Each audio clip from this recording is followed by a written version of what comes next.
इंसानी जज्बे की सच्ची कहानी।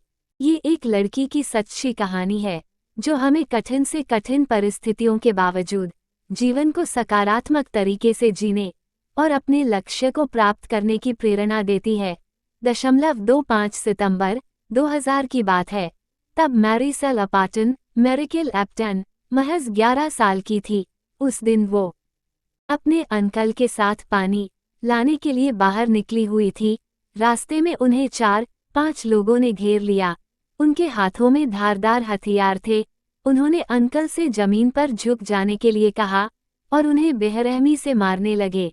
ये देख मैरीसेल सदमे में आ गई। वो उन लोगों को जानती थी, वे उसके पड़ोसी थे।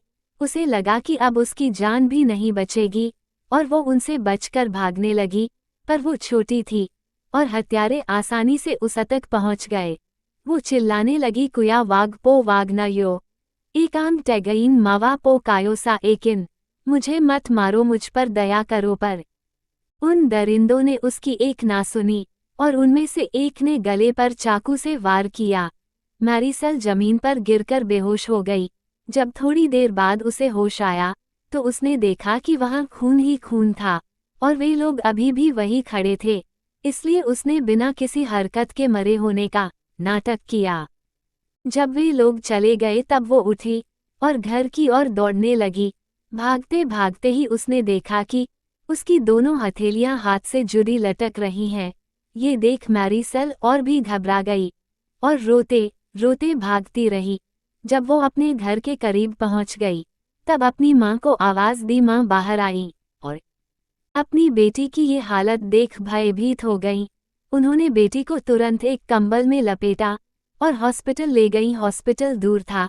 पहुंचते पहुंचते काफी वक्त बीत गया।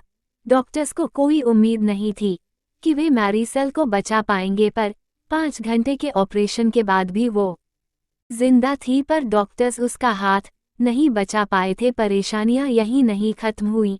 जब वे वापस गए तो उनका घर लूटकर जलाया जा चुका था। गरीब होने के कारण उनके पास हॉस्पिटल का बिल भरने के पैसे भी नहीं थे, पर दूर के एक रिश्तेदार आर्चबिशप अंटोनियो लेडेस्मा की मदद सेवा बिल भर पाए और अपराधियों को सजा भी दिलवा पाए।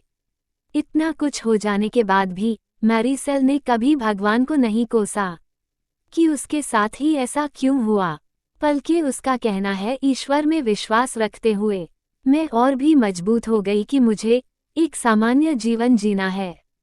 मुझे लगता है कि मैं दुनिया में किसी जरूरी मिशन के लिए हूँ, इसलिए मैं इस हमले से बच पाई हूँ। मैरीसेल ने हाई स्कूल की पढ़ाई पूरी की और 2008 में होटल मैनेजमेंट का कोर्स भी पूरा किया और बचपन से खाना बनाने के शौक के कारण 2011 में शेफ बनने की शिक्षा पूरी की। मैरीसेल अपाटन हिंदी 2 इतनी बड़ी डिसेबिलिटी के बावजूद जीवन में आगे जाने के जज्बे को आसपास के लोग नज़रअंदाज नहीं कर सकते थे और जल्दी मार्ली कल को मीडिया हाईलाइट करने लगा। ऐसे ही एक कार्यक्रम को देखकर होटल एड्सा शांग्री ला मनीला फिलीपींस और जल्द ही मैरीसेल को मीडिया हाईलाइट करने लगा। ऐसे ही ने उसे अपने यहाँ किसी प्रोजेक्ट पर काम करने का मौका दिया। मैरीसेल के साथ काम करने वाले शेफ अल्जामिल बोरजा बताते हैं, वो मदद के लिए सिर्फ तभी पुकारती हैं जब उन्हें कोई गर्म पात्र हटाना होता है या किसी शीशी का चिकना ढक्कन खोलना होता है। मैरीसेल आज भी उसी होटल में बतौर शेफ काम करती हैं और अपने जज्बे के दम पर लाखों करोड़ों लोगों को प्रेरित करती रहती हैं। मैरीसेल अपाटन हिंदी 3 फ्रेंड्स। अक्सर हम अपनी लाइफ में आने वाली छोटी मोटी परेशानियों से घबरा जाते हैं और अपना विश्वास कमजोर कर बैठते हैं, पर आज की ये कहानी बताती है कि सिचुएशन कितनी ही खराब क्यों न हो, हम उसे बदल सकते हैं।